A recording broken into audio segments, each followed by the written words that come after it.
The villain I was supposed to fear became my husband. When Lin Yue opened his eyes, he had become the most hated noble in a popular novel. Unfortunately, he wasn't the protagonist. He wasn't the hero. He wasn't even a side character. He was the vicious young master who bullied the male lead for years before dying a miserable death. The worst part? The male lead was standing beside his bed, and one day he would become emperor.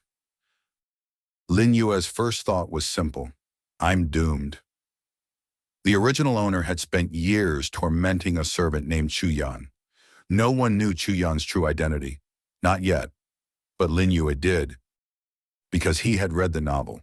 Chu Yan was actually the empire's lost prince, the future emperor, the man who would eventually destroy everyone who had wronged him, including Lin Yue. Especially Lin Yue. So the moment he recovered from his illness, Lin Yue made a decision. He would be nice. Very nice. Maybe nice enough to survive. Young master, your tea. Chu Yan placed a cup on the table. Lin Yue immediately stood up. Thank you. The cup nearly slipped from Chu Yan's hand. The room fell silent. Every servant stared. The original Lin Yue never thanked anyone. Ever. Lin Yue ignored their shocked expressions. Have you eaten breakfast? Chu Yan narrowed his eyes. No. Then go eat. Silence. Now. The future emperor looked suspicious, as if Lin Yue were planning some elaborate trap. Honestly, Lin Yue couldn't blame him. Days turned into weeks. Weeks turned into months. Lin Yue did everything he could to improve Chu Yan's life. New clothes, proper meals, medical treatment when he was injured, books when he discovered Chu Yan enjoyed reading. The entire estate was confused. Nobody understood why the young masters suddenly cared so much about a servant, least of all Chu Yan. The future emperor watched him constantly, studying him, questioning him, trying to figure out what game he was playing. But there wasn't one. Lin Yue simply wanted to stay alive. One winter night, heavy snow covered the estate. Lin Yue couldn't sleep. As he walked through the courtyard, he spotted a familiar figure. Chu Yan, standing alone beneath the falling snow. His dark hair was dusted white, his expression distant, lonely. For a moment, he didn't look like the future emperor. He looked like a young man carrying the weight of the world. Lin Yue approached quietly. You'll catch a cold. Chu Yan glanced at him. Why are you here? I could ask you the same thing. Chu Yan remained silent. After a while, he spoke. You changed. Lin Yue nearly choked. Of course he changed. He literally became another person, but he couldn't say that. Instead, he smiled. Maybe I grew up. Chu Yan stared at him. For some reason, his gaze lingered. Longer than usual. Much longer. The following year changed everything. The royal family finally discovered the lost prince. The palace sent soldiers. Officials arrived. The entire capital was thrown into chaos. Chu Yan's identity was revealed, exactly as the novel described. Lin Yue almost cried from happiness. The plot was finally moving. Soon Chu Yan would leave. Soon Lin Yue would no longer be in danger. Soon a royal decree arrived. The future emperor wanted Lin Yue to accompany him to the palace. What? Lin Yue reread the decree 3 times. Then 5. Then 10. The words stubbornly refused to change. The lost prince personally requested his presence. Why? The novel never mentioned this. Life in the palace was terrifying.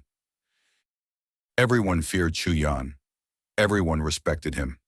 Everyone bowed before him. But Chu Yan spent most of his free time following Lin Yue around. The ministers noticed. The servants noticed. Even the emperor noticed.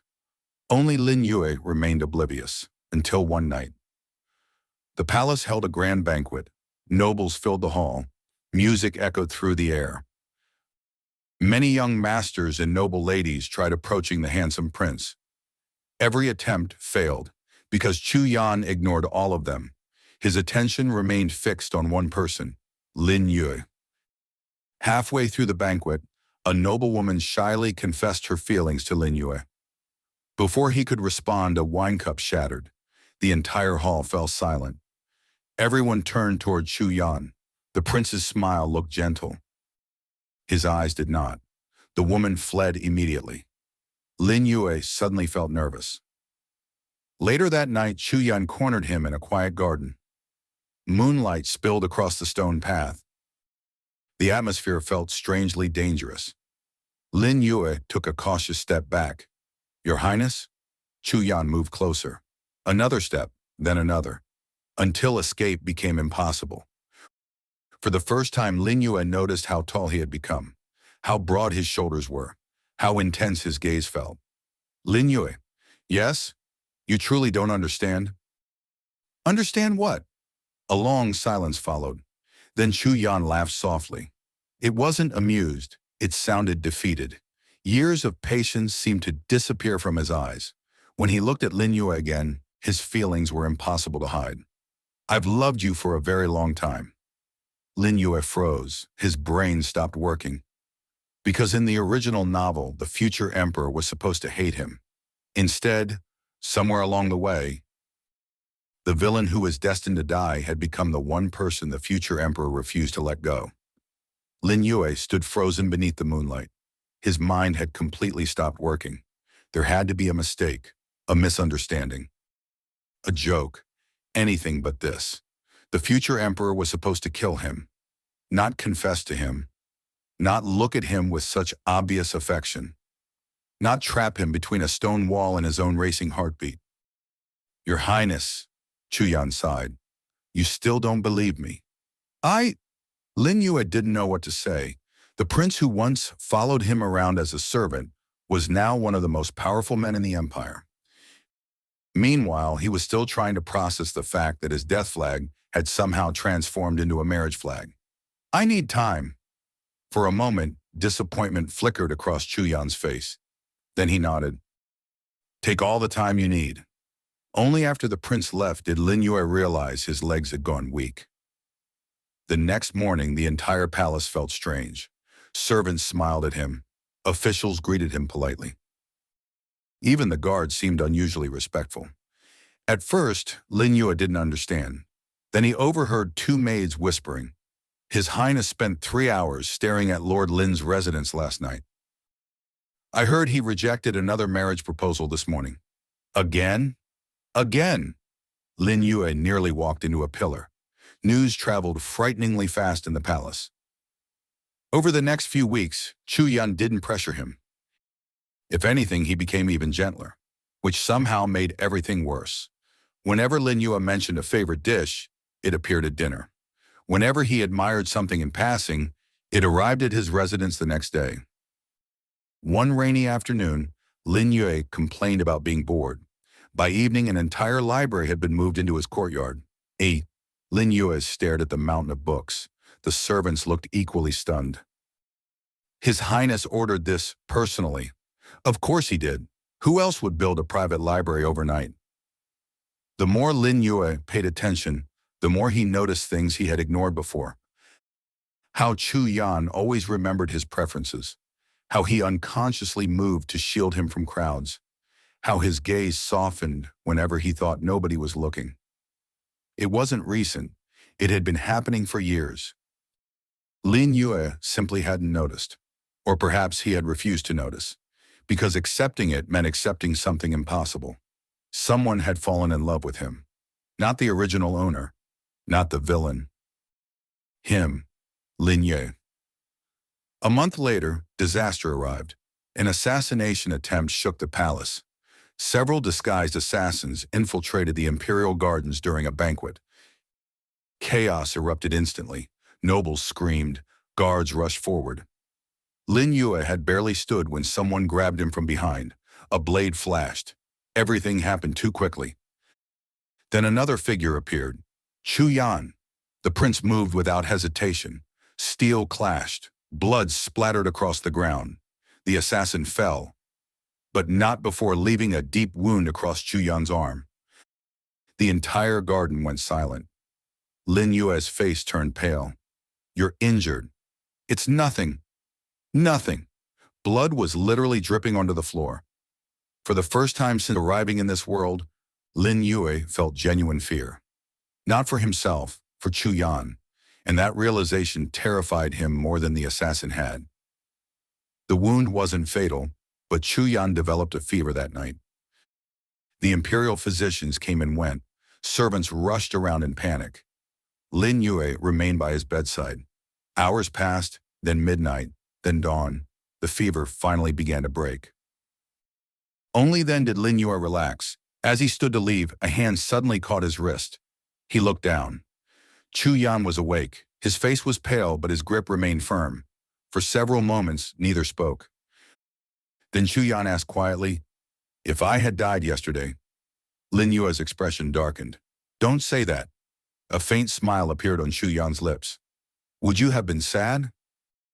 The answer came immediately. "Yes." Neither of them expected how quickly he answered. The room became silent. Chu Yan's eyes softened, and for the first time, Lin Yue didn't pull his hand away. Instead, he remained beside the bed, while outside, spring sunlight slowly filled the palace. And somewhere deep inside his heart, a wall he had built since arriving in this world began to crack. The days following the assassination attempt felt different. Neither of them mentioned what had happened. Neither spoke about the confession. Yet something had undeniably changed. The distance between them had grown smaller, and everyone in the palace noticed, especially the emperor. One morning, Lin Yue was summoned to the imperial study. The emperor sat behind a desk piled high with documents. His sharp eyes immediately landed on Lin Yue. "You become important to Yaner." Lin Yue nearly tripped over his own feet. The emperor continued calmly. "For years, he trusted no one." A faint smile appeared on the ruler's face. Then you appeared. Lin Yue didn't know whether to feel honored or terrified. The emperor studied him for a moment. Then he sighed. "Take care of him." The unexpected request left Lin Yue speechless. Before he could respond, he was dismissed. When he left the study, he found Chu Yan waiting outside, as if he had been there the entire time. "What did His Majesty say?" Lin Yue glanced at him. "He told me to take care of you." For once, the future emperor looked surprised. Then his ears turned slightly red. Lin Yue stared. The mighty prince, the future ruler of the empire, blushing. It was strangely adorable. The realization nearly made him choke. Since when had he started finding Chu Yan adorable? Summer arrived. The palace traveled to the imperial hunting grounds. The royal family often spent weeks there. Lin Yue expected a peaceful trip. Instead, it became one of the most memorable experiences of his life. On the second day, he became hopelessly lost in the forest. The hunting party had separated. The sun was beginning to set, and every tree looked exactly the same. "Great," Lin Yue sighed. "This is how horror stories begin." Hours passed, darkness spread, then hoofbeats echoed through the forest. A familiar figure emerged between the trees. Chu Yan. His clothes were dusty, his horse was exhausted, and judging by his expression, he had been worried sick. The moment he saw Lin Yue, relief flooded his eyes. It disappeared almost instantly, replaced by irritation. "Do you know how long I've been looking for you?" Lin Yue laughed nervously. "A little? I searched half the mountain." The prince dismounted immediately. Before Lin Yue could react, he was pulled into a tight embrace. Everything froze. Chu Yan's heartbeat echoed against his ear. Fast, uneven, almost desperate. For several seconds, neither moved. Then Chu Yan whispered, "Don't scare me like that again." Lin Yue's chest tightened, and this time he didn't want to pull away. That night, they shared a campfire while waiting for the rest of the hunting party. The stars stretched endlessly above them. The forest was quiet, peaceful, beautiful. Lin Yue found himself watching Chu Yan more than the scenery. The prince had grown into an extraordinary man, strong, reliable, handsome enough to make half the capital lose their minds. Yet his attention remained fixed on one person, Lin Yue. The thought made his heart beat faster. A few weeks after returning to the palace, A neighboring kingdom sent a delegation. Among them was a famous princess, beautiful, talented, and determined to marry Chu Yan. The court buzzed with excitement. Many believed the marriage would strengthen relations between both nations. Even the minister supported it. At the welcoming banquet, the princess openly approached Chu Yan. She smiled elegantly. "Your Highness, would you accompany me for a walk?" The hall fell silent. Everyone waited for his answer. Chu Yan glanced at her politely, then looked across the room, directly at Lin Yue. "I apologize." The prince's voice remained calm. "But my heart already belongs to someone." The banquet exploded into whispers. Lin Yue nearly inhaled his drink. The princess followed Chu Yan's gaze. Her eyes landed on him. Understanding appeared immediately, followed by amusement. "Oh," she smiled. "I see." Lin Yue wanted the floor to swallow him whole.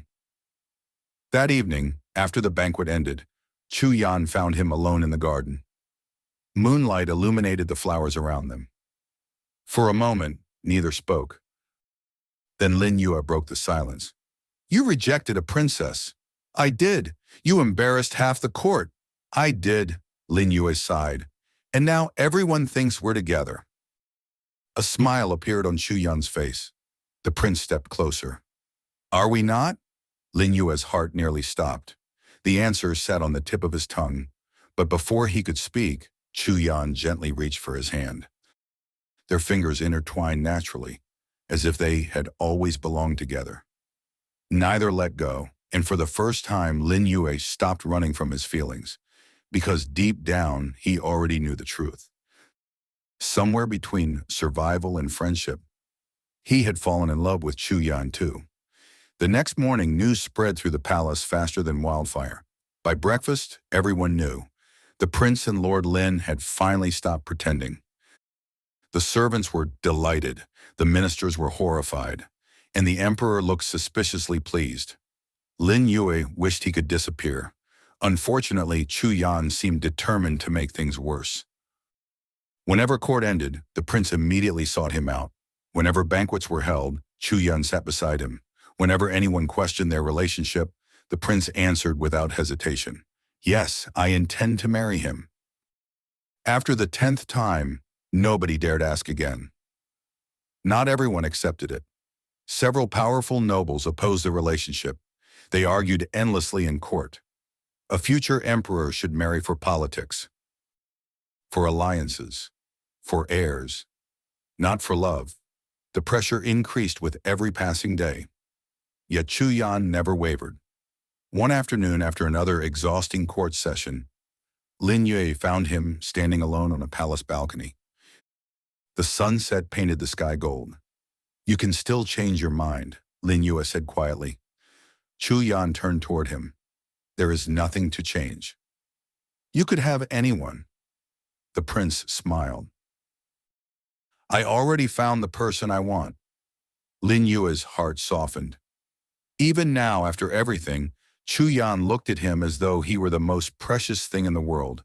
And for the first time since transmigrating, Lin Yue no longer feared the future. Several months later, the emperor officially announced his retirement. The entire empire celebrated. Chu Yan was named successor. Preparations for the coronation began immediately. The capital became brighter than ever. Festivals filled the streets, lanterns illuminated the nights. People traveled from every corner of the empire to witness the historic event. On the day of the coronation, thousands gathered before the palace. Dressed in imperial robes, Chu Yan ascended the throne. The young servant who once endured humiliation, the lost prince abandoned by his family, the man who fought countless battles, had finally become emperor. Thunderous cheers echoed across the capital. Yet after the ceremony ended, the first place he went was not a council meeting, not a celebration, not a banquet. He went directly to Lin Yue. That evening, beneath countless floating lanterns, Chu Yan led Lin Yue to a quiet pavilion overlooking the palace lake. The water reflected the stars. The night breeze carried the scent of flowers. For a moment, neither spoke. Then Chu Yan produced a small jade ring. the same simple ring he had secretly carried for years. His usually calm expression became surprisingly nervous. Lin Yue. The name sounded softer than ever. When I was a servant, I thought merely standing beside you was enough. His voice remained steady, but my greed grew. Lin Yue laughed softly through burning eyes. Greed? I wanted your attention. Chu Yan stepped closer. Then your trust. Another step. Then your heart. The emperor reached for his hand, and now I want the rest of my life.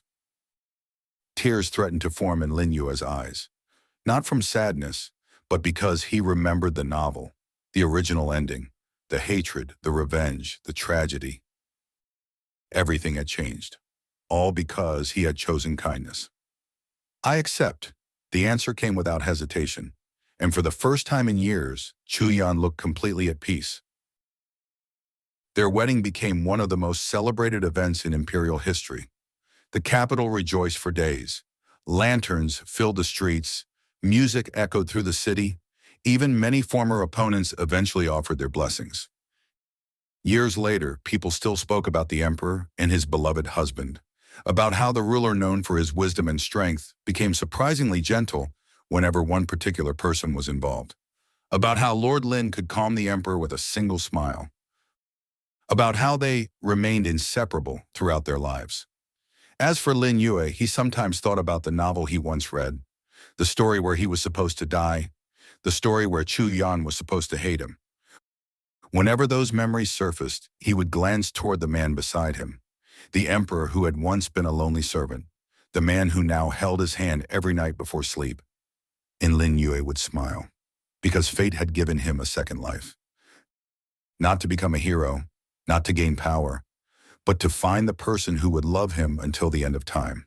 And for him, that was more than enough.